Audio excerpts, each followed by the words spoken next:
मना किया था कि कोई कुछ नहीं करेगा। तुम लोगों को मेरी बात समझ में नहीं आई, धमकियां देने चले गए।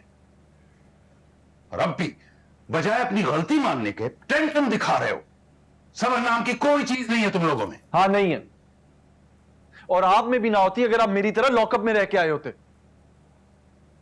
उसका बदला मैं ले लेता, और तुम लोगों को तो सब कुछ गरम गरम खाना है।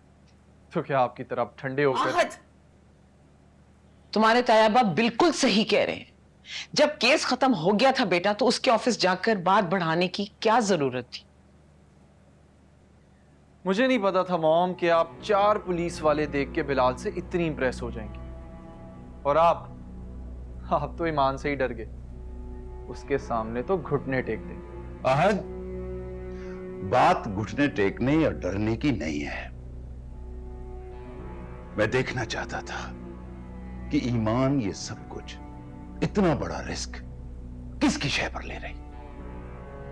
कैसा रिस्क नासिर भाई? साफ दिख रहा है कि उसने पैसे लिए। ये रिस्क नहीं तो और क्या है?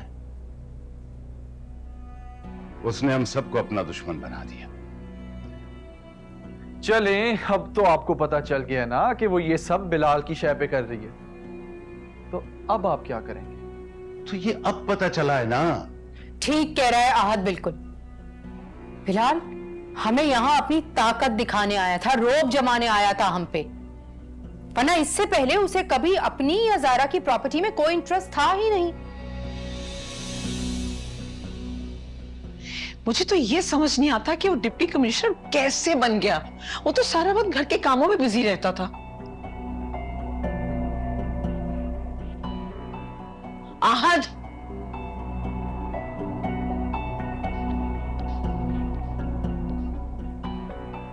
समझाओ इसे मुसरत। मैं पहले ही बहुत नुकसान उठा चुका हूं, मजीद इसकी बेवकूफी बर्दाश्त नहीं करूंगा मैं तो पहले ही कह रही थी नासिर भाई कि इसकी शादी जल्द से जल्द कर दें। बीवी घर पे आएगी तो अपनी मैरिड लाइफ में बिजी होके सब कुछ भूल जाएगा। शादी? और सरान को फोन करके शादी तो अभी पोस्टपोन कर दें आप। ऐसे कैसे नासिर साहब? सबको इनविटेशंस जा चुके हैं और आप कह रहे हैं कि शादी पोस्टपोन कर दें? इन्विटेशन की डेट पहले ही गुजर चुकी है। अब शादी 2 दिन लेट हो या 2 महीने, क्या फर्क पड़ता है? शादी डिले करने की क्या जरूरत है? हम दुल्हन को सादगी से क्यों ना ले आए? इस घर में आज की शादी नहीं, जश्न होगा।